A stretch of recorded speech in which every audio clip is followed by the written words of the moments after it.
మౌనంగా ఉన్నారంటేనే తెలుస్తుంది కదమ్మమ్మా. బావ చెప్పింది నిజమే అని. ఇష్టమే అనుకుంటా.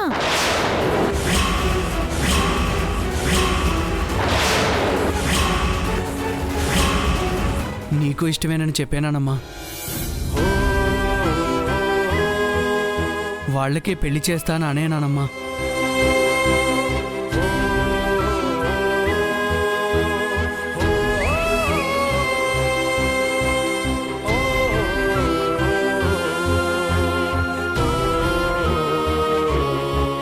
అనలేన్రా.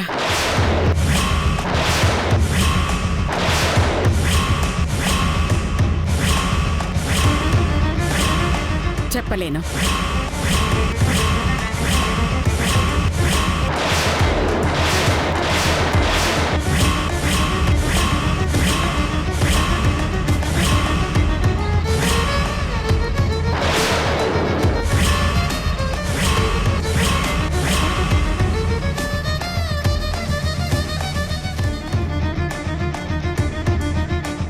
అసలు అభ్యంతరం ఏంటి నానమ్మా? రేయ్, ప్రతి ఇంట్లోనూ తన బిడ్డకి ఎలాంటి జీవితాన్ని ఇవ్వాలని కోరుకుంటారో నేను అదే ఆశపడుతున్నాను.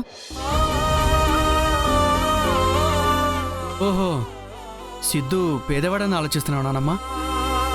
గంగమ్మ బాల్యం పేదరికంలోనే మగ్గిపోయిందని గుర్తు చేస్తున్నాను.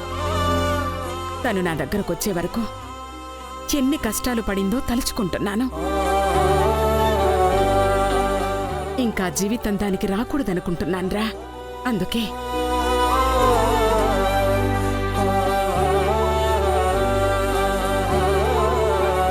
ఇష్టానికి ప్రేమకు చిన్న దూరం ఉంటుంది. దూరం అయితేనే మంచిది.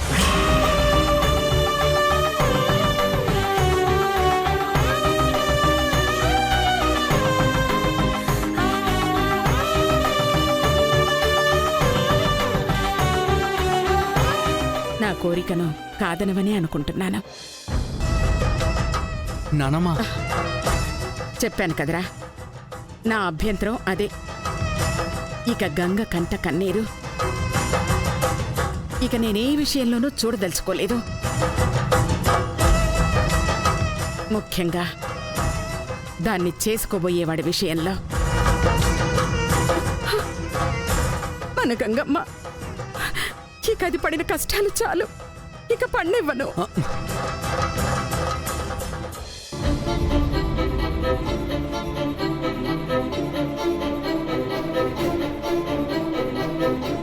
సిద్ధు, అర్థమైందిగా.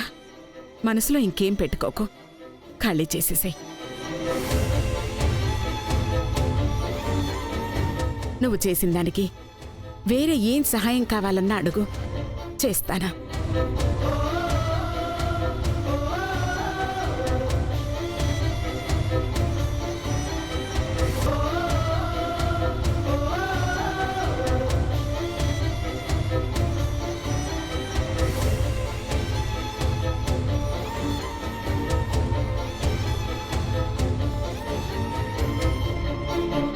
థ్యాంక్స్ అమ్మగారు, వస్తాను.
హలో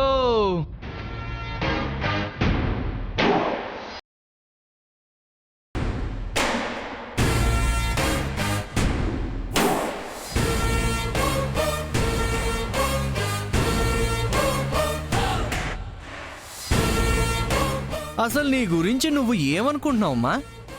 ఏమైంది సార్? ఏం లేదు, అర్థంగా అడుగుతున్నాను. వచ్చావు, చెయ్యాల్సిందంతా చేసావు, వెళ్ళిపోతున్నావు. ఇలా ఎన్నిసార్లు? అలా ఎన్నిసార్లని అడుగుతున్నా, చెప్పు. మీకు తెలియదేముంది సార్? నా బొందా, నాకేం తెలుసు? నాకు ముందే అన్నీ తెలిస్తే మీ ప్రేమ ఇంత నత్తనడకన ఎందుకు సాగేది? హలో, కరెక్టేగా? ఏం మాట్లాడను సార్? అబ్బో, బ్రదర్కి మాటలు రావు మరి. అందరిలో నేను గంగకు కరెక్ట్ కాదని ఎన్నెన్నో మాటలు మాట్లాడావుగా. మీరింకా వాటినే మనసులో పెట్టుకున్నట్టున్నారు. అయ్యా, తమరి మనసులో ఉన్నది బయటకు అక్కడని చెప్తున్నా. జీవితాంతం వీళ్ళ సంబంధాలు చెడగొట్టుకుంటూ గడపొద్దని చెప్తున్నా. పళ్ళూడే వరకు పోరాటం వద్దని చెప్తున్నా. నిజమే సార్, కాకపోతే పోయేదేముంది? నువ్వు కోటీశ్వరుడు అని మా నాన్నమ్మకి నిజం చెప్పేశాయి.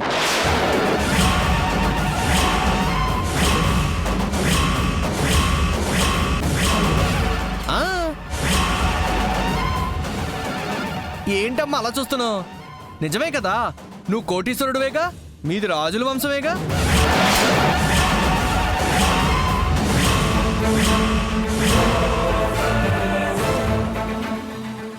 వీడికి ఎలా తెలిసింది? ఎవడికి తెలియదు అనుకుంటున్నావు? నువ్వు బాగా చదువుకున్నావు, నీకు బోలెడని ఫ్యాక్టరీలు ఉన్నాయి, ఎన్నెన్నో లెక్కలేని బిజినెస్లున్నాయి, మరెన్నో లెక్కలేనంత ఆస్తులున్నాయి. నిజమేగా, చెప్పు. ఎవరు చెప్పారు సార్? ఇలా అని నువ్వే వెళ్ళి మా నాన్నమ్మకి చెప్పు. అంటే అబద్ధం చెప్పమంటున్నాను రా నాయనా.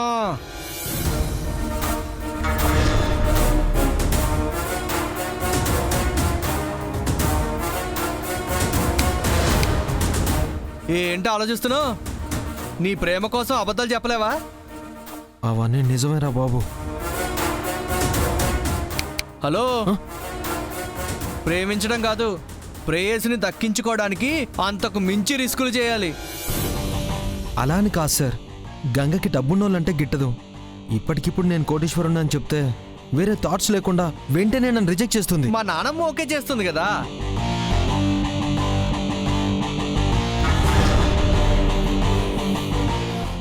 ఒక ట్రైల్ వేద్దాం సిద్ధు. నమ్మాల్సింది మా నాన్నమ్మే, ఆవిడ నమ్మితే చాలు. గంగ నొప్పించడం పెద్ద కష్టమేం కాదు. నేను అబద్ధం ఆడుతున్నానని చెప్తే ఒప్పుకో సార్. పోనీ నిజం చేసేస్తాను. కావాలంటే నా ఆస్తి సగం నీకు రాసిచ్చేస్తాను. సార్ ఎదుగో, నీకోసం కాదు, నా గంగ సంతోషంగా ఉండడం కోసం. తను నిన్ను కోరుకుందిరా, తన కోరిక తీర్చడం నా బాధ్యతరా.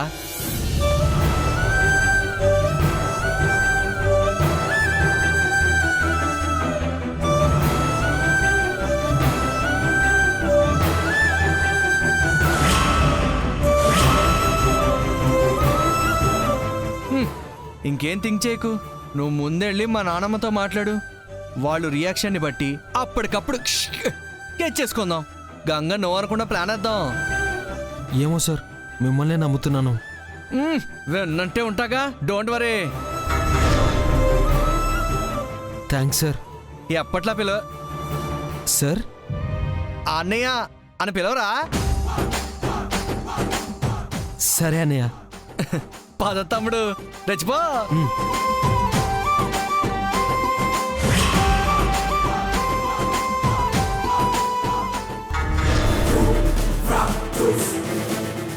వామ్మో, ఈ తుగ్లక్ శంకరయ్యలో ఇంతుందా? ఏదోలేమ్మా, వాడు చేస్తుంది మనం చెయ్యాలనుకున్నదే అయ్యిందిగా. అమ్మమ్మ నమ్మితే బాగుండా ఆంటీ. నమ్ముతుందమ్మా, నమ్మకంగా ఉండు. జమీందారు కానోడే గంగ మొగుడు, జమీందార్వి నువ్వే. ఎస్, కప్పులు దానికి, కోట్లు నాకు. మాకు మీ షేర్ మీకే. మా షేర్ నువ్వే. గంగా, ఇక నీ పని సమాప్తం.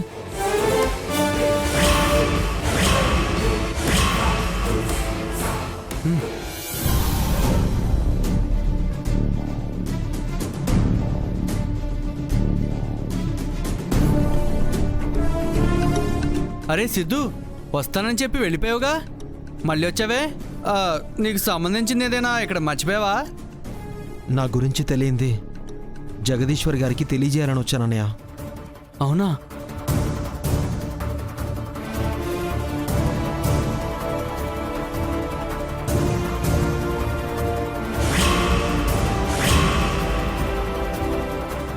ఏంటి తమ్ముడు?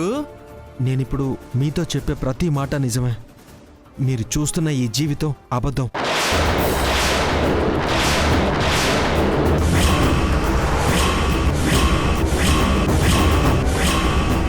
చెప్పాల్సిన పరిస్థితి వచ్చింది కాబట్టి చెప్తున్నాను. నేనింతే అని మీరు అనుకుని మీ మనవరాల్ని నాకివ్వలేను అన్నారు కాబట్టి చెప్తున్నాను. నేనెవరి కోసం అయితే ఇంత చేశానో తనే నాకు దక్కదని తేలిపోయింది కాబట్టే చెప్తున్నాను. నేను పేదవాణ్ణి కాదు జగదీశ్వర్ గారు, కోటీశ్వరుణ్ణి.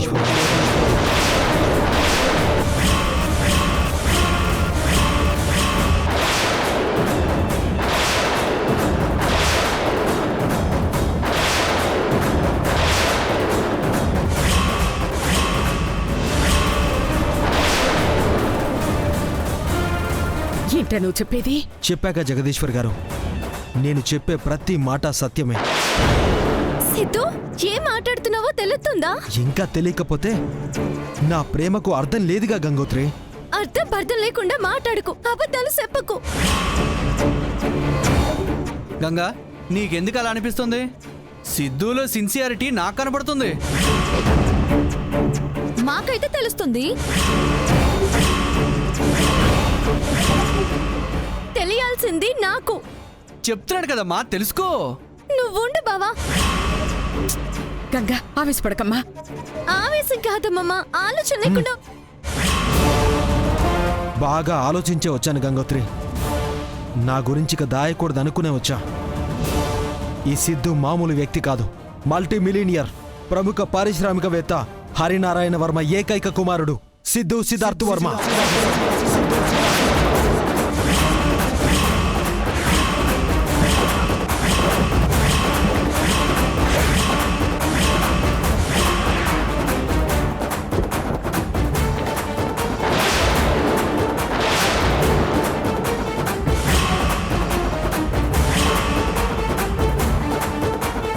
సిద్ధు, నిజం జగదీశ్వర్ గారు. మరి ఇంతకాలం దాచిన దానికి మీనింగ్ ఏంటి? పేదవాడిలా నటించడానికి కారణం ఏంటి? మీ మనవరాలే అండి.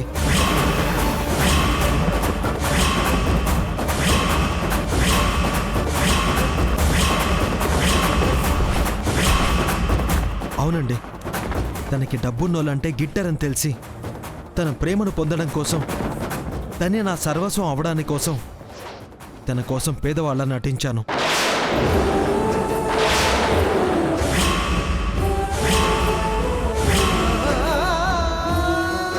నా కన్న తండ్రిని నటించేలా చేశాను. నా కోసం ఆయన ఎన్నో మెట్లు దిగి కిందకొచ్చారు. నా ప్రేమ గెలవాలని కోరుకున్నారు.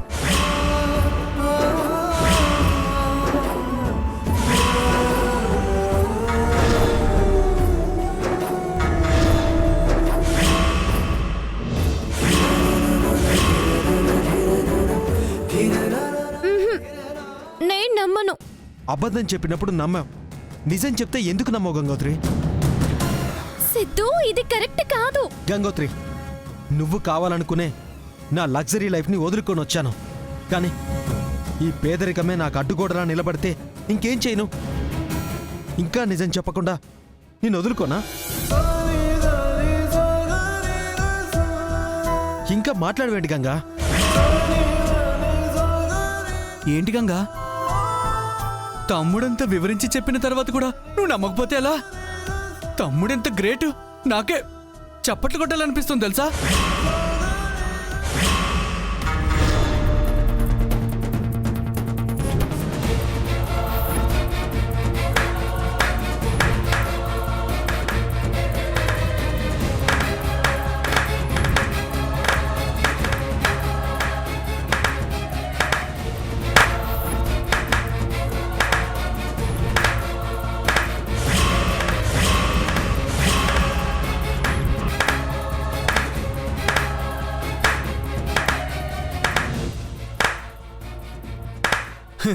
చూసావా వాళ్ళు మొదలెట్టేశారు.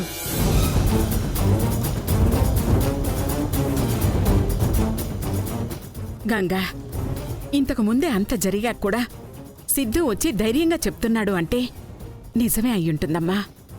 వాళ్ళు జమీందార్లే అనిపిస్తోంది. మామూలు జమీందార్లం కాదండి, 100 ఊర్లు పోషించగల ధనవంతులం. అబ్బో, ఇండియా మొత్తం మా వ్యాపారం విస్తరించి ఉంది. 16 ఫారిన్ కంట్రీస్లో మా బ్రాంచెస్ ఉన్నాయి.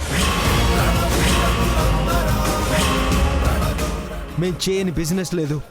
మేం చూసేది, పాటించేది నాణ్యత, విలువల్నే. మాకు గర్వం లేదు. అది ఇన్ని రోజుల నుంచి నన్ను చూస్తున్న మీకు తెలుసు. నువ్వు చెప్పేది వింటుంటే నాకు చాలా ఆశ్చర్యంగా ఉంది. నమ్మలేకపోతున్నాను. ప్రేమ కోసం పేదవాడు డబ్బున్నోడులా నటిస్తున్న ఈ కాలంలో ధనవంతుడు పేదవాడిలా నటించాడు అంటేనే నీ ప్రేమ ఎంత నిజాయితీ గలదో తెలుస్తోంది. నీ ప్రేమలో ఎంత స్వచ్ఛత ఉందో తెలుస్తోంది.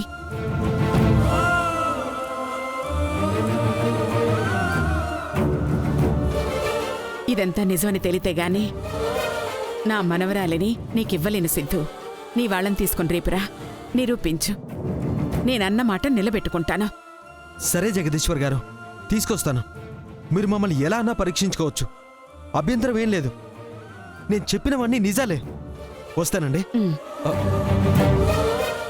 వస్తానండి.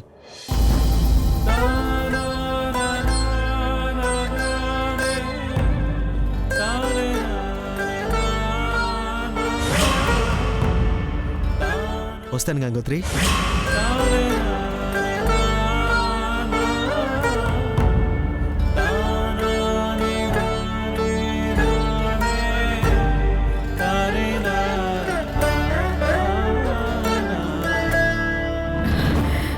దేవుడి దయవల్ల వీడు చెప్పేది నిజమైతే బావుండును. ఇష్టపడిన వాళ్ళను ఒక్కటి చేసిన ఆనందం నాకు మిగులుతుంది.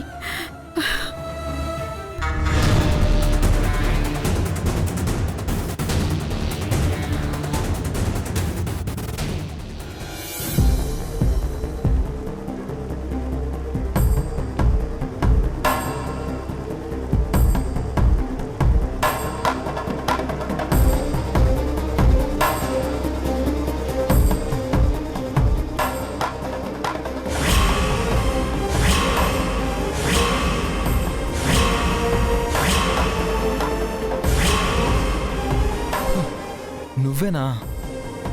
నువ్వేనా అన్న అబద్ధాలు చెప్పింది? అవి నిజాలే అయితే నీ ఫీలింగ్ ఏంటి గంగోత్రి? ఎట్టా అవుతాయి? కాకి కోకిల కాదు అన్నట్టే అవి ఎప్పటికీ నిజాలు కావు. ఆ పోలికేంటి? మరి నువ్వు కోటేశ్వరుడితో పోల్చుకోవడం ఏంటి? నీకోసం తప్పలేదు. తప్పు సిద్ధు. మాయ మాటలు చెప్పి మా అమ్మమ్మని మోసం చేయడం కరెక్ట్ కాదు. నీకు లేని వాటిని ఉన్నాయని చెప్పుకోవడం న్యాయం కాదు. పేదవాడివై ఉండి నా కోసం నటిస్తున్నాను అనడం భావ్యం కాదు. నువ్వు ఇలా మారిపోవడం క్షేమం కాదు అసలు. ఆగు. Hello hello hello, stop stop. నన్ను కాస్త మాట్లాడిస్తావా? బ్రేకులు లేని బండ్లాగా ఓ మీద పడిపోతున్నావు. మరి నువ్వు చేసిందట్ట ఉండాది. గంగోత్రి, అసలు నీ ప్రాబ్లం ఏంటి? నేను ఎలా ఉండాలనుకుంటున్నావు? పేదోడిగానా, డబ్బున్నవాడిగానా? నీలానే నువ్వు ఉండాలనుకుంటున్నాను. నాలా నేనుంటే నీకు ఓకేనా? ఉండట్లేదుగా. తెగిన గాలిపటంలా యాడకో ఎగురుతుండవుగా. గాల్లో పేక మేడలు కట్టెత్తున్నావు కదా, మునగ సెట్ ఎక్కెత్తున్నావు కదా, అంబానీ అన్నయ్య అన్నట్టు మాట్లాడెత్తున్నావు కదా. మాట్లాడానంటే అవే నిజాలు కాబట్టి. ఏంటమ్మా? గంగోత్రి, నాలానే నన్ను ఉండమంటున్నావు కాబట్టి చెప్తున్నాను. మీ అమ్మమ్మ గారి దగ్గర నేను ఏం మాట్లాడానో ప్రతి మాట వాస్తవమే.